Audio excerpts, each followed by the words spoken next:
नमस्कार दोस्तों।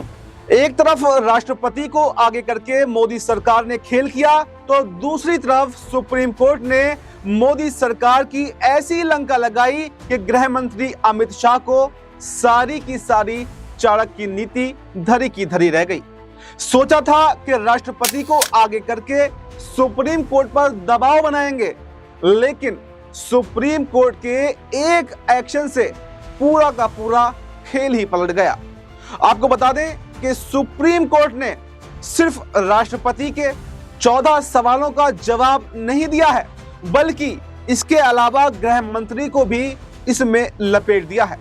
तो 14 सवालों के जवाब में पूछे गए 3 सवालों से कैसे भाग खड़ी हुई मोदी सरकार, आपको इसमें जरूर हम बताएंगे। सुप्रीम कोर्ट के एक्शन से कैसे बौखलाए गृह मंत्री अमित शाह, और राष्ट्रपति के साथ में जो सीक्रेट मीटिंग अमित शाह की हुई थी उस पर भी हम जरूर आएंगे। लेकिन उससे पहले खबर में सबसे पहले आपको दिखाते हैं कि जो इस वक्त की बिग ब्रेकिंग है वो इस पर है क्या। खबर देखिए, सत्य हिंदी की एक खबर है और इसमें साफ साफ लिखा हुआ है कि राज्यपाल मामले में सुप्रीम कोर्ट ने केंद्र की गाइडलाइन से ही फैसला दिया है। यानी उन्होंने अपनी तरफ से कोई फैसला नहीं सुनाया है, बल्कि केंद्र ने जो पहले एक गाइडलाइन दी थी उसी को यहां पर मद्देनजर देखते हुए इस पर फैसला सुनाया है। जहां एक तरफ सुप्रीम कोर्ट से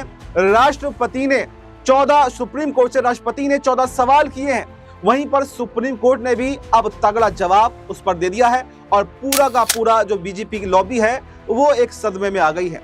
आप देख सकते हैं कि किस तरीके से एक लाइन के जवाब ने ही मोदी सरकार को पूरा का पूरा एक्सपोज करके रख दिया है। पहले तो राष्ट्रपति को आगे किया गया और राष्ट्रपति ने सुप्रीम कोर्ट के फैसले को चैलेंज किया। पहली बार ऐसा हुआ और 14 सवाल किए और सुप्रीम कोर्ट से यहां तक पूछ लिया कि क्या राष्ट्रपति की आपत्ति पर सुप्रीम कोर्ट फैसला बदल सकता है। क्या पॉकेट वीटो के बहाने संविधान को लेकर एक बड़ा सवाल यहां पर राष्ट्रपति ने दाग दिया। आपको यह भी बताएं कि भारत के इतिहास में ऐसा पहली ही बार हुआ जब सुप्रीम कोर्ट ने राष्ट्रपति को आदेश दिए हों और राष्ट्रपति ने कभी सुप्रीम कोर्ट पर सवाल खड़े किए हों। लेकिन अब तो ऐसा चलन बन गया है, जिस तरह से सरकार आक्रामक है और राष्ट्रपति से सीधे सीधे सवाल करवाए गए, यानी खुला चैलेंज एक सुप्रीम कोर्ट को दिया गया।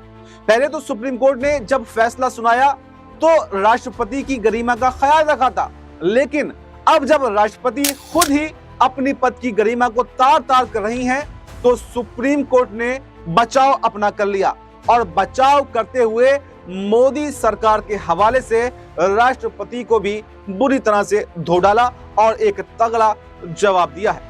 अब आपको खबर का मेन पॉइंट जो है वो भी पढ़कर बताते हैं। सत्य हिंदी की खबर में आगे लिखा है कि सुप्रीम कोर्ट के जस्टिस पारदीवाला ने इस पर पूरी टिप्पणी की। उन्होंने कहा कि हाल ही में स्पष्ट किया गया है कि 3 महीने की समय सीमा केंद्र सरकार के गृह मंत्रालय द्वारा 2016 में जारी 2 कार्यकाल ज्ञापनों पर आधारित है।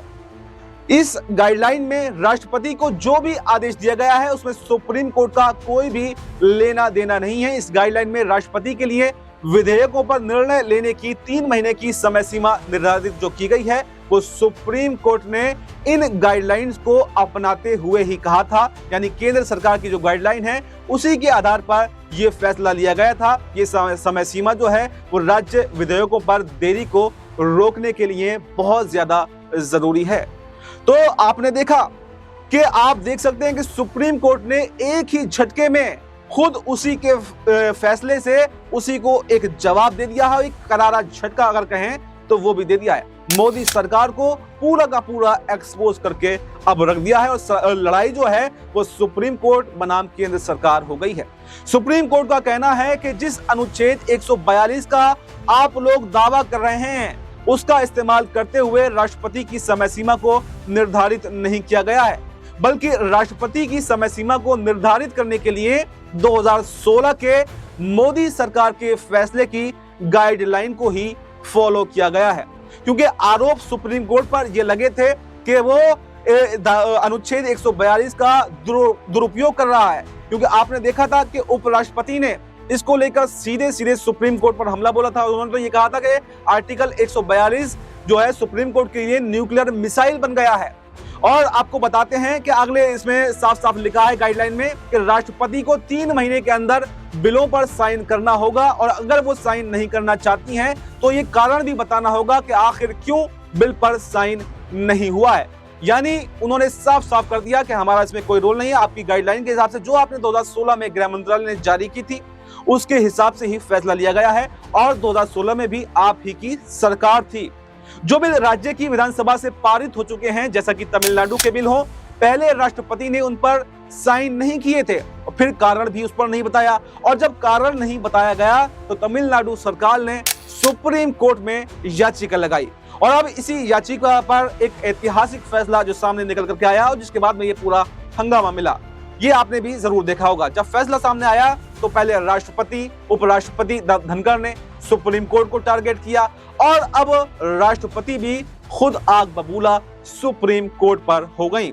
आपको बता दें कि पहले खबर सामने आई थी कि राष्ट्रपति, गृह मंत्री अमित शाह और कानून मंत्री अर्जुन राम मेघवाल की एक मीटिंग हुई, और मीटिंग की तस्वीरें भी सामने आई थी, लेकिन बातचीत में क्या डिसाइड हुआ क्या नहीं हुआ इसका कोई ब्यौरा जो था वो सार्वजनिक नहीं किया गया।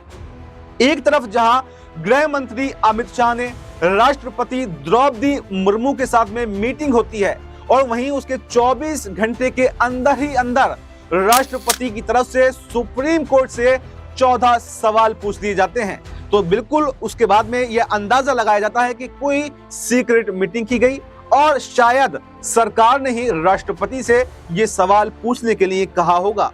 और अभी इन्हीं सवालों के जवाब में सुप्रीम कोर्ट ने जो जवाब दिया है, तो ऐसा जवाब दिया है कि मोदी सरकार की धज्जियां उड़ाकर रख दी हैं। पूरी की पूरी गुजरात लॉबी अगर कहें तो अब घुटनों पर आ गई है।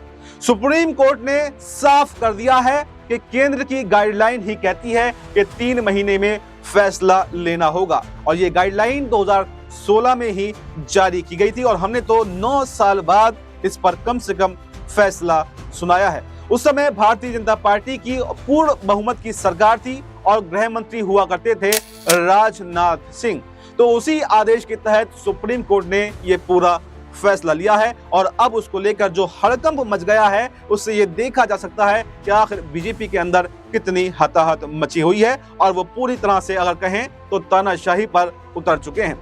जब तक उपराष्ट्रपति जगदीप धनखड़ बोल रहे थे तब तक सुप्रीम कोर्ट चुप था, लेकिन जब खुद राष्ट्रपति बोली है तो सुप्रीम कोर्ट भी जवाब देने के लिए मजबूर हो गया।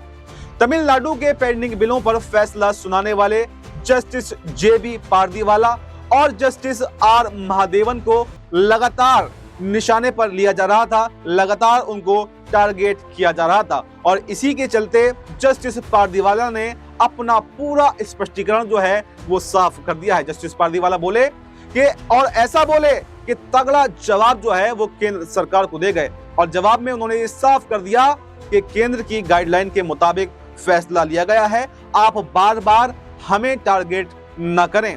और सबसे बड़ी बात यह है, सबसे बड़ी खबर जो है वो सामने निकलकर ये आ रही है कि मोदी सरकार अपने ही बनाए हुए जाल में अब फंस गई है। शायद उसने ये नहीं सोचा होगा या उनकी नजर इस पर नहीं पड़ी होगी कि खुद ऐसी भी कोई गाइडलाइन जो है खुद उनकी सरकार ने जारी की थी, और अब सुप्रीम कोर्ट के फैसले को पलटने की तैयारी भी कहीं ना कहीं केंद्र सरकार कर रही है, क्योंकि इससे वो बौखला गई है। उनको समझ में नहीं आ रहा आखिर करें तो करें क्या, और क्या किसी से कहें तो कहें क्या।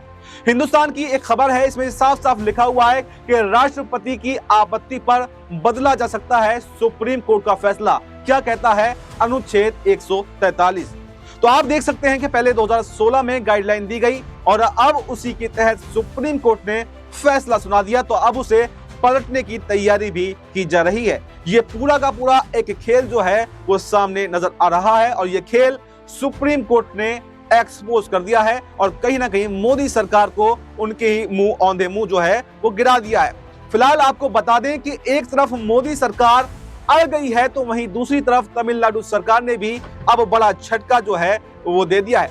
तमिलनाडु के मुख्यमंत्री स्टालिन ने पहले ही कहा था कि दिल्ली के सामने तमिलनाडु किसी भी कीमत पर झुकने वाला नहीं है, वो किसी भी कीमत पर केंद्र सरकार के सामने नहीं झुकेगा। और उसी ने सुप्रीम कोर्ट में इस बिल को चैलेंज किया था और जब सुप्रीम कोर्ट से इस पर फैसला आया तो सुप्रीम कोर्ट का शुक्रिया भी जो है स्टालिन ने जताया था। सीएम स्टालिन ने गृह मंत्री अमित शाह को धमकी भी दी थी और अब राष्ट्रपति के 14 सवालों पर स्टालिन ने कमान जो है वो भी संभाल ली है। स्टालिन ने राष्ट्रपति से पलटकर 3 ऐसे सवाल भी कर दिए हैं जिससे बीजेपी अब सख्ते में आ गई है। आइए आपको बताते हैं कि स्टालिन ने क्या जो सवाल हैं वो राष्ट्रपति से किए हैं। उन्होंने कहा कि राज्यपालों के लिए समय सीमा तय करने में आखिर आपत्ति क्या है। दूसरा सवाल उन्होंने पूछा कि क्या भाजपा विधेयकों को रोकने की राज्यपालों की कोशिश को वैध करना चाहती है।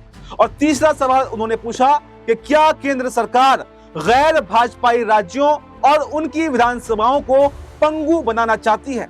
तो इससे पूरा का पूरा हड़कंप जो है वो फिर से मच गया है और सवाल ये उठता है कि राष्ट्रपति को विपक्षी सरकारों के बिलों पर साइन करने में आखिर दिक्कत क्या है, और अगर साइन नहीं करना है तो फिर कारण बताने में दिक्कत क्या है। यही तो जो है बात की गई है और सीधे सीधे स्टालिन ने अब राष्ट्रपति को भी निशाने पर ले लिया है। दरअसल दिक्कत राष्ट्रपति को नहीं है, दिक्कत मोदी सरकार को हो रही है, क्योंकि सुप्रीम कोर्ट के फैसले ने विपक्षी सरकारों को एक ब्रह्मास्त्र थमा दिया है।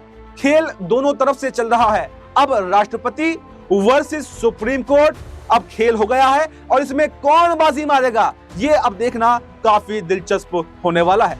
तो इस रिपोर्ट में फिलहाल इतना ही। इस रिपोर्ट पर आपकी क्या राय है, कमेंट बॉक्स में अपनी राय जरूर बताएं और फिलहाल हमें दीजिए इजाजत। नमस्कार।